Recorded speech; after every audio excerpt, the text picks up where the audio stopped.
It's still happy hour with John Gaskins, so go ahead, have another.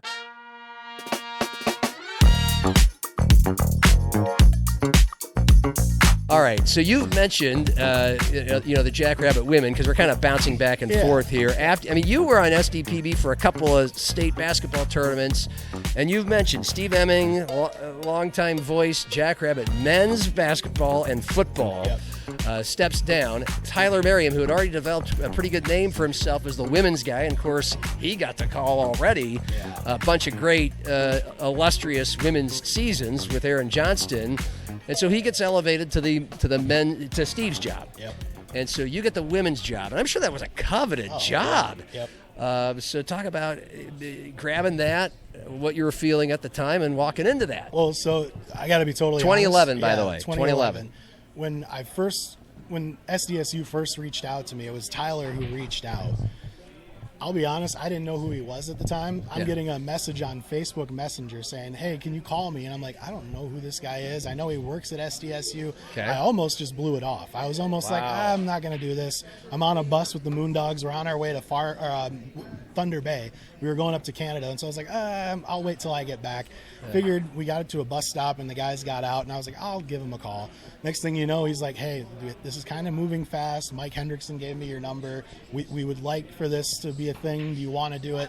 And I said, yeah, let's do it. So I jumped on it right away. And as soon as the Moondogs season was done, moved back to South Dakota and started getting ready for the Jacks. And my first game on the air was with Tyler, I think Scotty Quaz was there too, but we were at Illinois playing the Fighting Illini football game. They had me do sideline reporting for that game. And I think it was on 9/11, so it was like a big Memorial Day. They had all this stuff going on. 10-year anniversary. Yeah, it was the 10-year anniversary, and so it was a pretty special day. Like, I've still got the photo somewhere of that, of me on the sidelines, and you could see how just giddy I was to be a part of it and be wearing SDSU gear for the day. And that was kind of my crash course in it. And Tyler was an amazing mentor to me. He taught me not only how to be a better broadcaster, but how to grow up and be a better man and be a better person. There were things that I needed to grow up a lot on when I was at that stage in my life. You were like 22. Right. I mean, some of the kids that were playing for both the men's and women's basketball team at the time were kids that I had graduated with or my sister had played in traveling basketball teams with.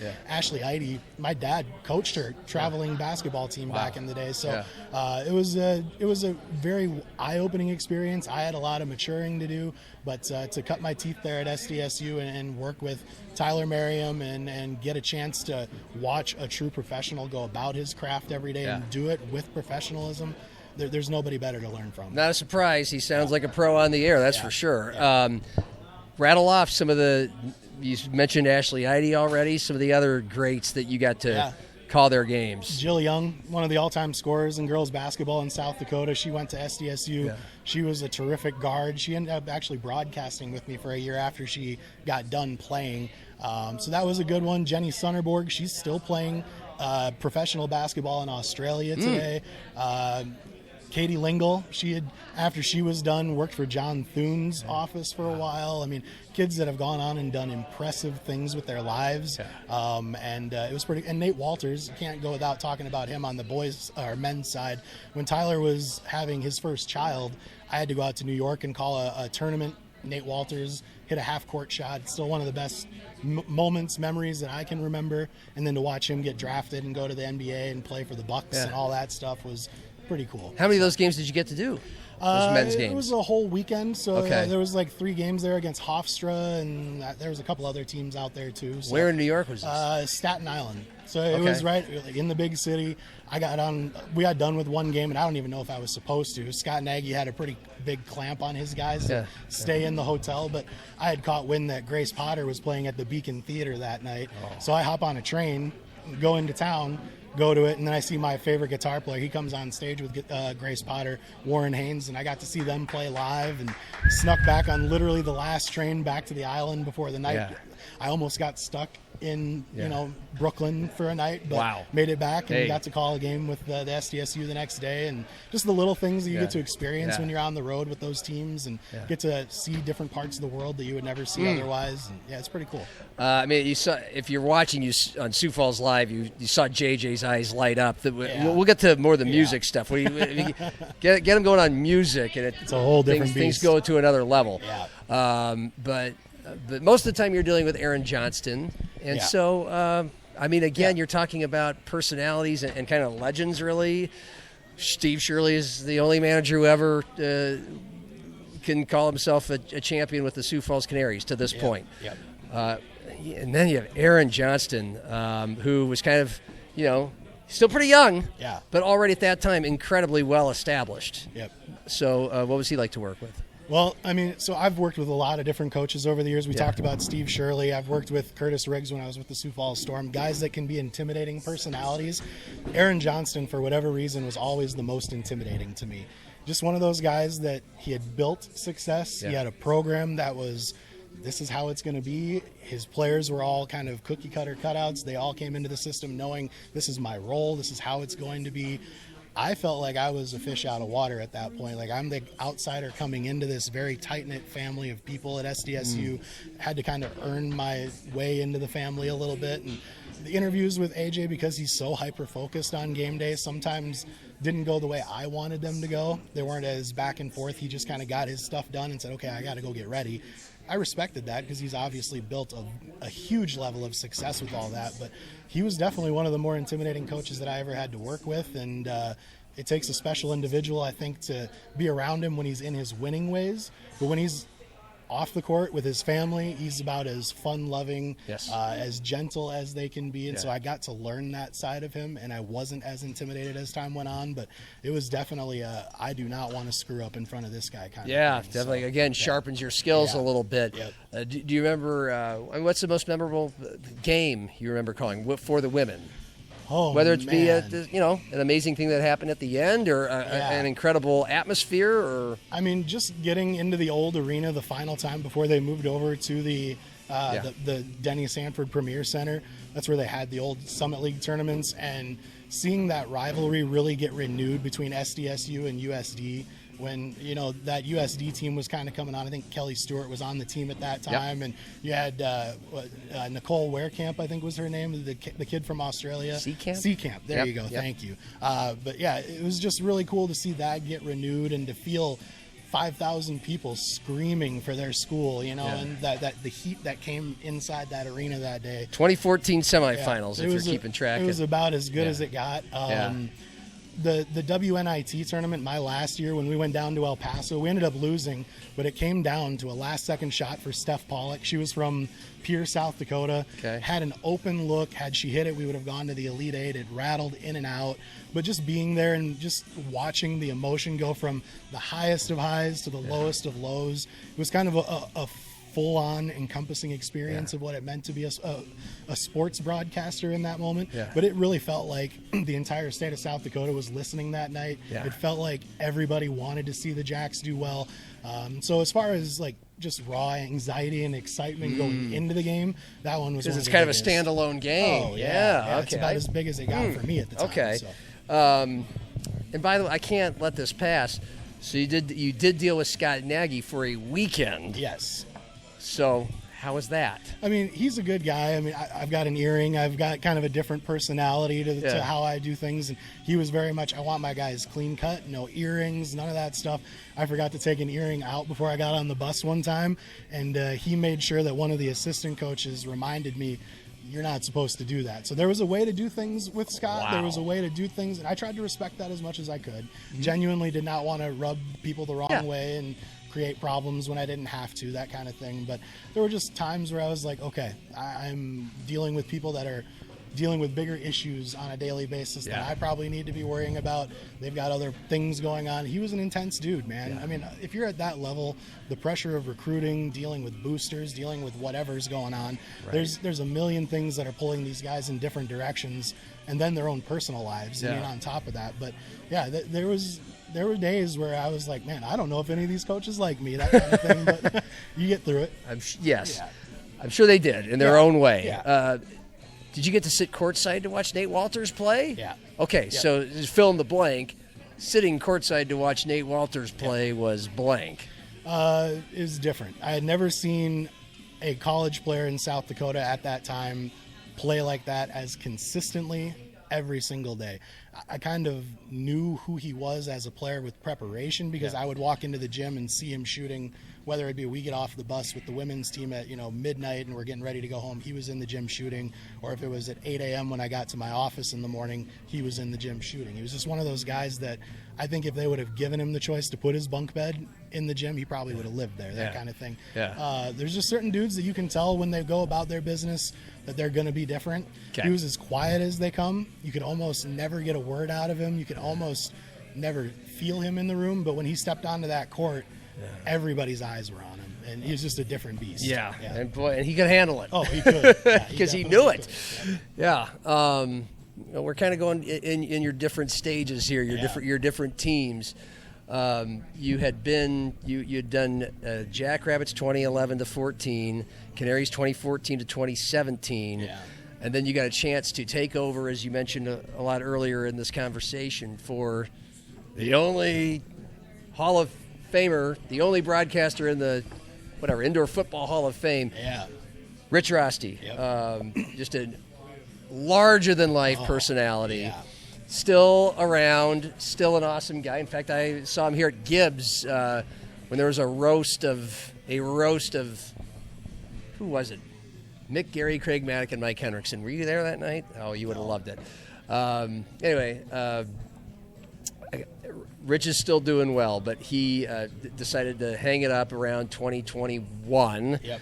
In fact, he did a mid-season, didn't he? He got inducted into the Hall of Fame and then said, I'm done. He had his ceremony, and he didn't announce it at the thing. I was there. Yep. That was the one season where I was the PA announcer for the Storm, so I watched it, and he was showered with all of the love from the Storm fans, waved to the crowd, and that it was kind of like literally his walk-off into the sunset. Yep.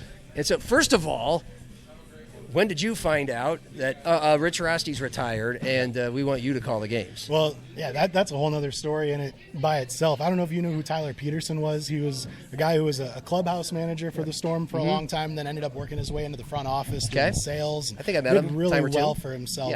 Yeah. He was kind of Kurtiss Riggs' right-hand man in the office on a daily basis. And by the way, 2021, at this point, I think the Storm had won all 11 of the indoor league. Again, for those of you who are new here, the Sioux Falls Storm ruled their league for about 15 years. Yeah, well, and the crazy part is this new ownership group came in 2019. They're gearing up for the 2020 season, investing all of their money into it, and then boom, COVID hits. Yes.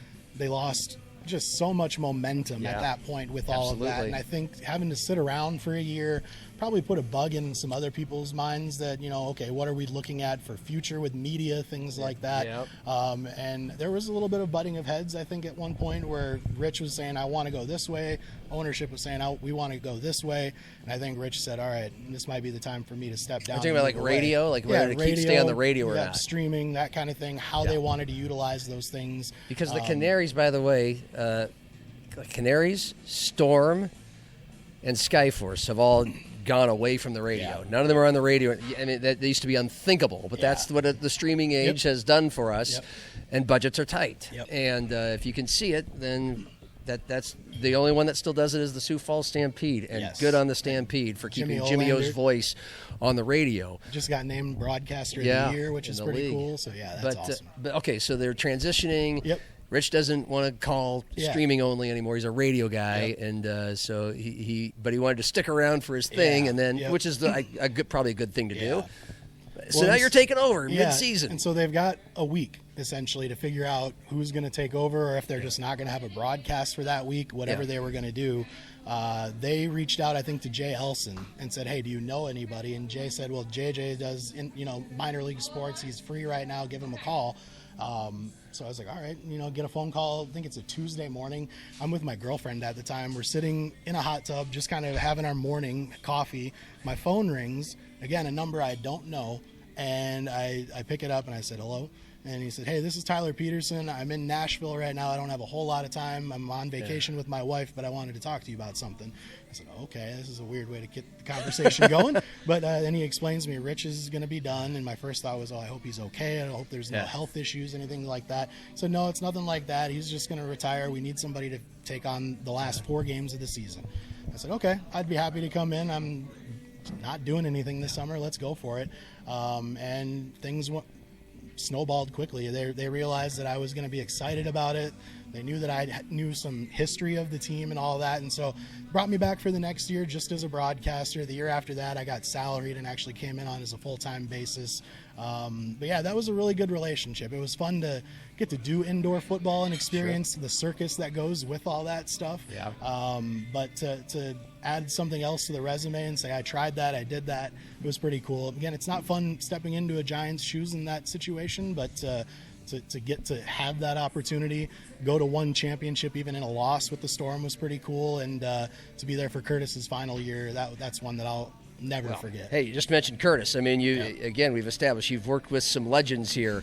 Aaron Johnston, Steve Shirley, for a weekend, Nate Wolters and Scott Nagy. Now it's Jeff Filling, which we've already gone through. But man, Kurtiss Riggs, describe the Kurtiss Riggs experience from inside the football walls. I would say if you get a chance to talk to Kurtiss one-on-one, again, one of the funniest people you'll ever meet. You ain't kidding. Stories to tell you for days. Yes. I mean, if you ever get a chance to ask him about Friday Night Lights, he'll tell you about all the crazy things that happened on set of that movie and everything. Right. He was, for those who don't know, Kurtiss, right after college, was a left-handed quarterback who had gone over to Europe to try to play in the European NFL League for a little bit. Wasn't a whole lot of excitement over there, so he came back, and his agent, I believe, got him in touch with somebody at the movie studio saying, hey, we need a left-handed quarterback who'd want to come in and try out for this movie we're making. Dennis Quaid, Jamie Foxx, all this stuff. And so he went and ended up being Dennis Quaid's body double for the old lumbering quarterback guy that's kind of at the end of his career. And the way he explained it, they would just take hits all day. Just get beat up, get sacked, get blown up, that kind of thing. But got to be on a movie set, got to be a part of it. And I don't know if any of his takes actually made the movie, but it's pretty cool that he got to be able to do that. So, I mean, stories for days. Have we talked about that with Kurtiss on the show yet, Cordell? Okay, we haven't. Yeah. Well, good. Ask him about it. We will. Yeah. Thank you. Because I've heard him tell the story, but apparently it wasn't. My mind's a blur, so it was that was off the air. But in person as a coach, was he same thing as Johnston and Shirley in the sense of, hey, they have their good days, they have their bad days, they've got bigger fish to fry, you can't be personally. I'm just guessing. I'll let you say it in your own words. Oh, I mean, he was as intense when it came to coaching as it could possibly get. He built an army there. I mean, all of his assistants were guys that played for him, Hall of Famers. They knew the system in and out. And so by the end, practices were kind of ran by the assistants, but Kurtiss still had that whistle, and he would get in people's faces if he needed to. Having Lorenzo Brown as your quarterback makes the job easy because he knows the offense inside and out. He's basically an offensive coordinator to begin with. Right. And then he got to bring in his son, Peyton, to be a coordinator at the end, too. Yep. So you got to see that father dynamic that went with it, too. And I think it softened him a little bit. Not making him a soft coach, but I think it just made him not have to be so hard all the time. He was able to kind of be the dad and be a coach at the same time, and so there's just a different dynamic. Interesting. there. I thought he would just be purely coach with Peyton. And for the most part, I would say that that's true, but there were moments that you could tell that he was like, I get to coach next to my son, and you could feel that softness. Like, that's great. This is one thing I want to do before I'm done with and the Peyton's Storm. a chip off the old block. Peyton is exactly like his dad. I mean, he is. I would be surprised if he's not in coaching 20 years from now. So, I mean, and he's done great with the Arizona Rattlers. He has. Will continue to have success down there, and hopefully we'll see him here in Sioux Falls before too long. I meant personality as much as absolutely. Yep. As much as maybe he doesn't have the stories to tell quite yet. No, not quite. Yeah. And then we can circle it back to Augustana. Because the Storm they're done for now, or if not ever. And you're kind of near the end of that, and we don't have to really do a post-mortem or a play-by-play of that. But that's, it's tough. It's a bummer for the city. It's been weird the last couple summers to not have the Sioux Falls Storm around. I feel bad for the fans that were diehards that went to every game, went to every road trip, all the viewing watch parties that don't get to be a part of that scene anymore. To a degree, I feel bad for Todd Tryon. He became the commissioner of that league, brought the league office to Sioux Falls, and the identity of that league was kind of centered around their best team being in the same city that the commissioner's role was in, and that kind of all got blown up. And so I hope someday cooler heads prevail. I hope someday they're able to come back to the table and figure things out, whether that means new owners for the Storm, new leadership in the Denny Sanford Premier Center. Yes. I don't know. But place to play is going to be a big issue. Yeah, they got really close to playing at Augie in I remember the that. Midco hockey facility, but there was some insurance issues, the way that it was all going to work out, that it fell apart at the last moment. The ownership group did just about everything they could to try to find a way. It just unfortunately didn't work out. So, and for me, the hardest part was I had to write the press release that said, hey, we're shutting down operations. And being a part of that front office every day, putting your heart and soul into it, there's almost that feeling like, man, I'm the one who's going to have to let everybody down now. And so there's a little bit of, heavy days after that where you're just like, what are we going to do now? That kind of thing. A lot of anger. I mean, there were people that were really upset about it, and I felt bad for the fans. At the end of the day, though, if the fans would have shown up in big numbers and continued to support, and the numbers hadn't deteriorated on a game-by-game basis, we may not be talking about this situation. Well, I mean, right I think now. you could speak to this because, you've been with two of the four the Stampede aren't professional, but they feel like it. Teams in this town through different waves, and just I'm still living it as part of the Canaries staff right now. It's just people in this town the attendance is down with every team, even the Stampede a little bit. When it's not Wiener Dog night, they still have the best attendance in the league. They might be the exception, but in general, it's just harder now. It is. With people's attention, and you not only have been living on this earth, but and seeing the way society has evolved into what people do with their time and money, their free time and their time and technology. But you've been in this town the whole time where people's, there's more things to do. Music is a part of it. Yes. The Levitt. Oh. I mean, when people ask me about the Canaries, I'm like, hey, we're doing all right, man. But we've got great owners, and it's not like it's dead out there. But, it's not the 90s because we're not the only game in town. No. We're competing with a free music show over there. And my owners are probably mad that I'm mentioning it. But, by the way, the Canaries are bringing music over there with tacos and tequila. And they're going to bring the Lolly Cooler. Lolly Cooler. I'm thinking of my boss, Patrick Lally. Anyway, I'm babbling. But, the Sioux Falls has changed, and it's just been harder for everybody in sports, the high schools as well. Absolutely. I mean, when my grandpa moved Augie, here to be a you're radio... there. You see it at Augie, too. Yep. When my grandpa moved here to be a radio DJ, there were 75,000 people in Sioux Falls. We're like, 270,000 or something like that now? I mean, it's grown exponentially, and it continues to grow. And with that, you're going to have people getting pulled in 100 different directions. Youth sports, going to watch T-ball, instead of going and sitting at a ballpark. You also have... There's just more of them, right? Right. I'm okay. I think I'm good right now. Thank you, though. Appreciate that. It's just one of those deals that you have to understand that the times have changed. I think COVID changed things. I think the evolution of social media. Back in the 90s, you didn't have a cell phone in your hand to go and get a score update, right? You had to go to the game to witness it, or maybe catch highlights on the news at the end of the night if you get lucky. But generally, you didn't get that instant gratification. Now, there's a game day box score that you can pull up instantly and check the scores. You can watch the live stream. Makes it easier for fans to gain access to your team, but it also means that they're maybe not as excited about coming out to the ballpark. And so it's a real catch-22. Like, what do? Do you stay in the past with your media and not give fans that full experience so that you can get people into the ballpark? Or do you move with the times and risk having to kind of reinvent the way you invite people out? Yeah, well, I've got a point about that with Augie in a second, but at least we got guys like Cordell there, the guy in his late 20s. He's going out, he's enjoying it. You can't beat a real live experience with professional sports and professional baseball, and hopefully the team provides good enough food and music and entertainment to keep the evening bouncing for you. You want to bring your friends to it, all that stuff.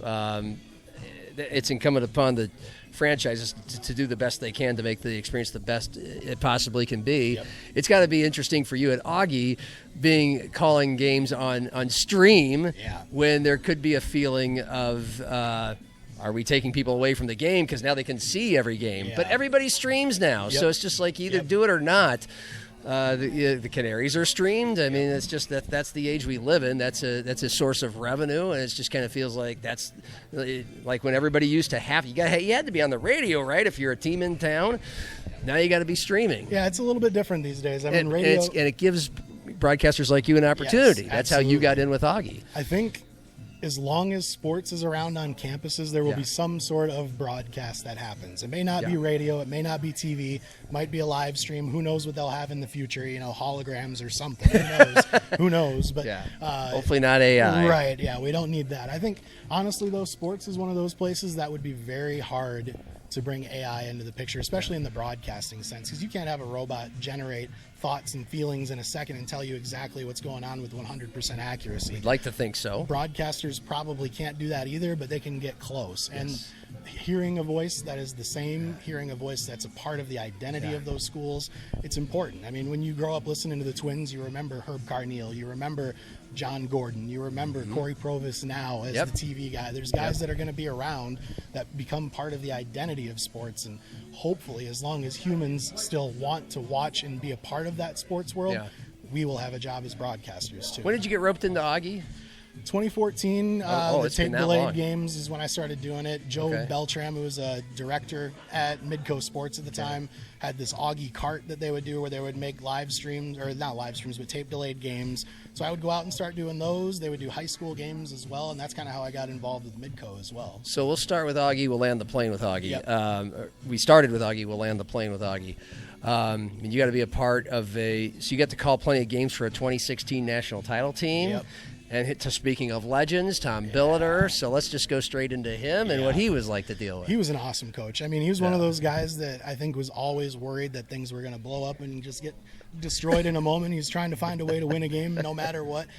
Frantic. Yes. I would call Tom a very way. frantic coach. There was one game I was sitting on the sidelines, and I was in a commercial break because we were in a video replay review. They were just watching a flagrant foul, I think, that had happened or something along those lines. Yeah. But anyways, Tom comes up to the official scorer and the scoreboard keeper and just starts going, "You guys got to help me out here. I'm fighting for my job.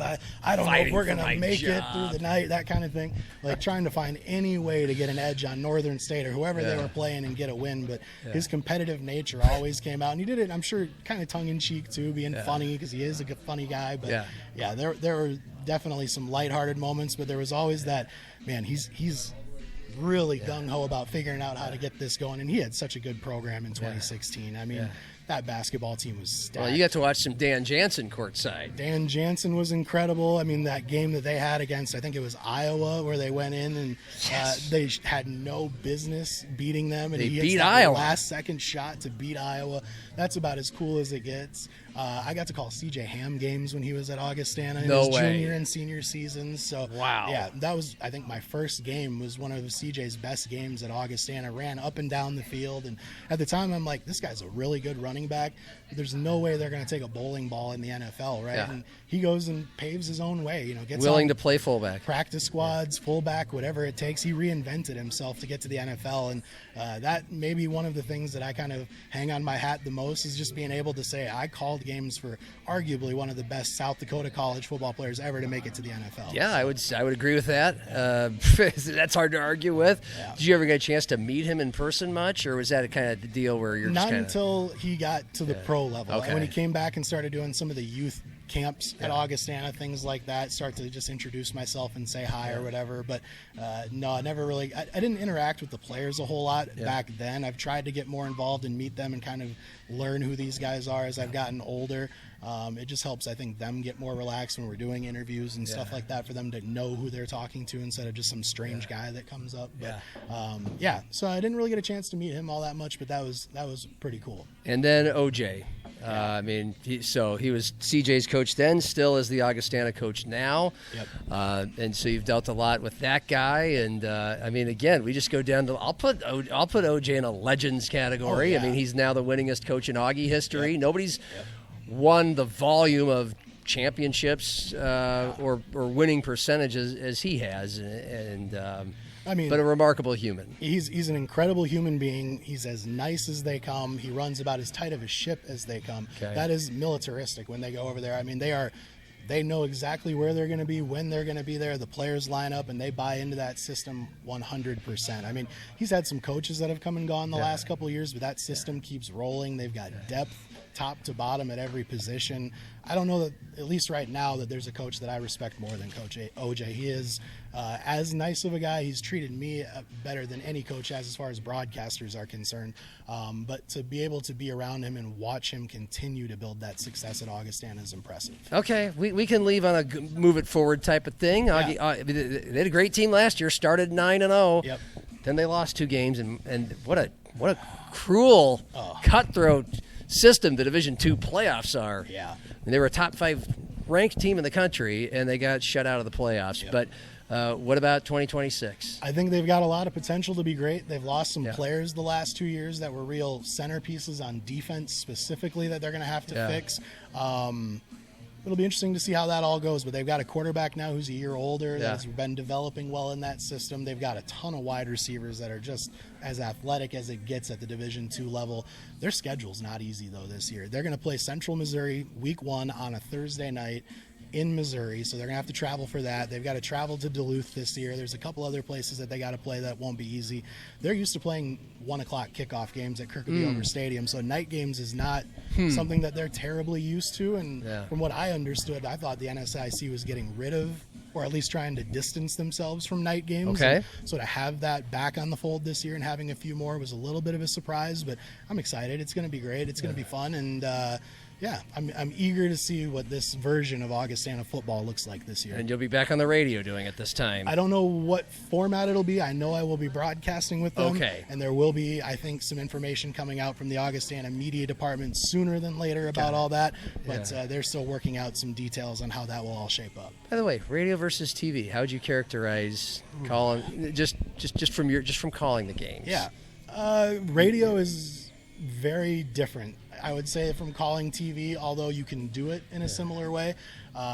Radio is every detail, talking about the color of the jerseys, the piping on their uniforms to make sure the person at home has a visual picture in their head.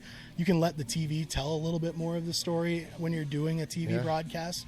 The hard part is when you're live streaming, like with Augie, we have different formats: radio, TV, live stream, all at once. And so you kind of have to do it just one way to make it work for all three. And so it gets to be a little complicated, and sometimes the radio side loses a little bit on that because you have to make a good product for TV that's not overwhelming. You don't want the fans to be like, this guy just won't shut up, that kind of thing. Yes, so, I do know how that goes. I do. Yeah, it's one of those things that it's a delicate kind of balance, trying to find a good rhythm on TV when you're doing all three at once. Well, fortunately, you're well versed in all of it. We never even got to the fact that you've just been doing games on Pentagon streaming for years, and even you work in plenty of sports that you don't call. Sometimes you're just out at the Pentagon or Augie. Just if it's a game in Sioux Falls, JJ might be there courtside with a headset. Yeah, I mean, that's one of the beauties of living in Sioux Falls, and I've always said the sports bubble is going to burst someday in Sioux Falls, but I'm going to ride this wave as long as I possibly can.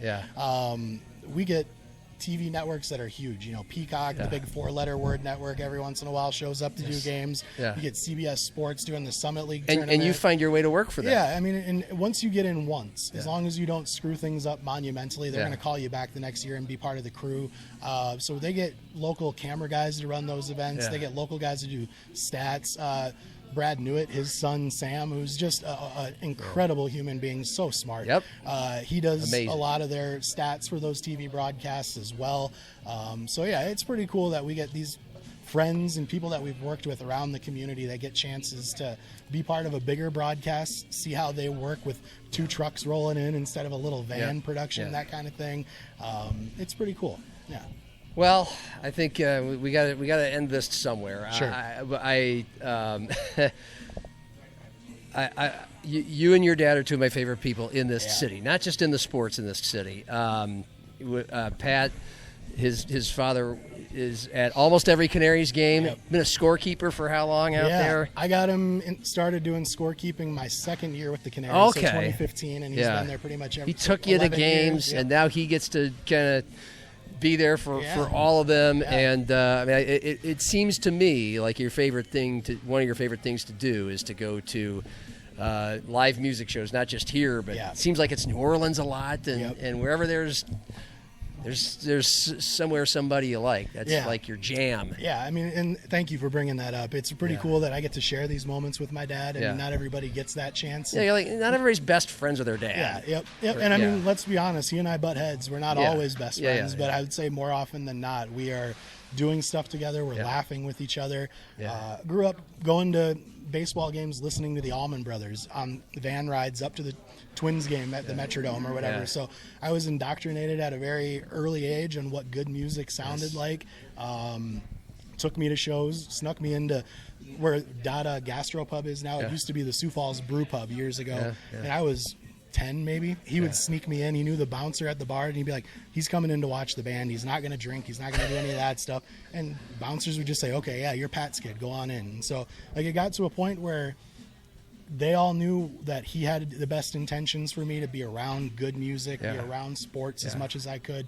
And it really pushed me to the direction that I wanted to be a good human being too. I mean, when he stopped working in insurance after 25 years or whatever, went to go work at a daycare just because he loved kids. He was a youth coach for years, coaching traveling basketball teams, baseball, all that stuff. So just a genuinely good human being. And I mean, going to concerts has given us a chance to really hone in on what our relationship looks like as adults now. When you're a kid with your dad, there's that larger than life figure who's telling you to brush your teeth and get to bed and get good grades, all that stuff. But at some point, you know, when you turn 21, 22, that kind of, at least for me, shifted a little bit. And it started being, hey, do you want to go to a concert with me? I can't find anybody to go with. Your mom doesn't want to go. It's just down in Omaha. And it got to be, we would drive Kansas City. We would drive to, Chicago. We'd drive to Minneapolis, wherever we could find a show for a night and just hang out. And Mom would worry about us sometimes because we'd drive back afterwards and it'd be getting into Sioux Falls at 4 a.m, getting to school the next day and finding a way to make that work. But I mean, it's shaped who I am to this day. I still go to concerts. He and I are going to go to Red Rocks at the end of July, see the Tedeschi Trucks Band.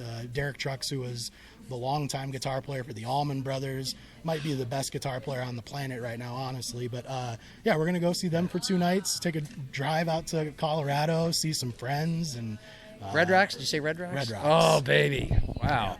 I still haven't done that. Music mecca. If you ever get a chance to go to Red Rocks, even just to go walk around there, not even for a concert, you're going to be glad you did. I've done the walk around thing, but you got to see a show there. That's still on my bucket list. I'll tell anybody who goes, make sure that you bring your walking shoes with you because there's a parking lot down at the bottom of Red Rocks. That's right. And you have to earn your seat to get there. You have to walk and hike up a hill, and if you're not used to the elevation, it will kick your butt. But it is the best venue you can possibly see music in. Seeing the Denver skyline out in the distance, these beautiful rock structures all around you, and 5,000 fans screaming and loving every minute of it. Like you feel an energy that's there that's different. You get to be a part of a place where the Beatles have played, legends of music have walked, and you can just feel that it's one of those places that if you're a music fan, you've got to go to because it speaks to the heart and soul of what music really is. Yeah. Just follow the man on social media, JJ Hartigan, because he's going to be on the road here and there going to some shows, and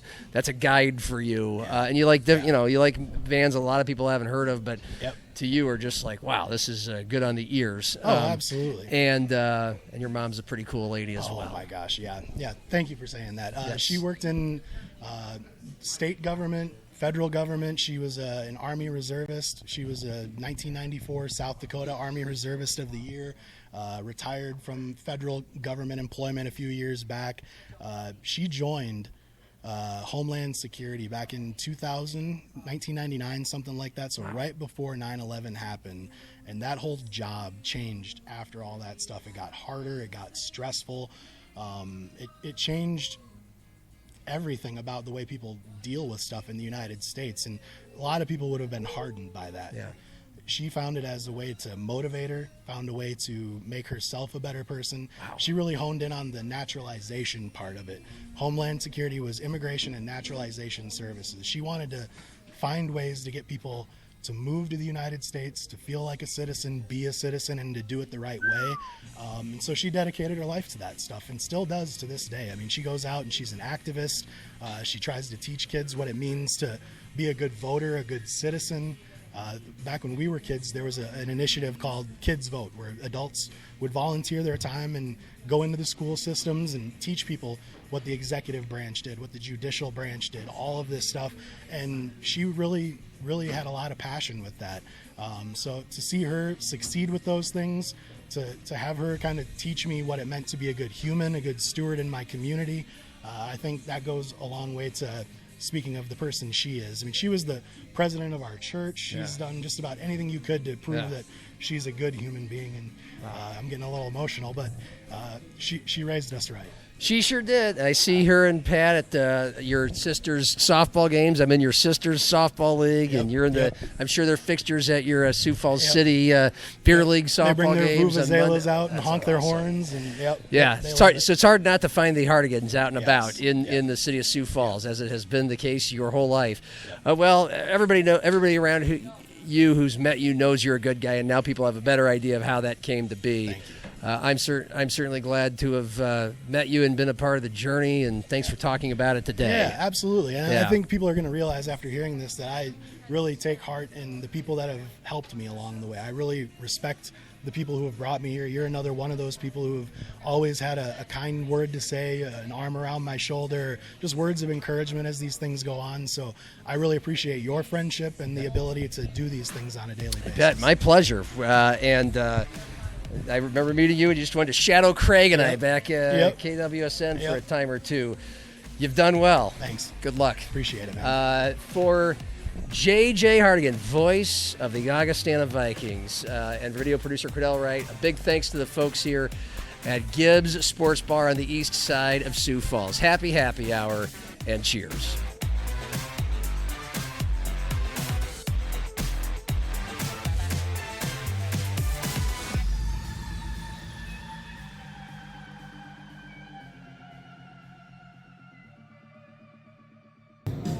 You need anything else, John? No, I think I'm good, Greg. I think I'm going to tap out. All right. Have a good night.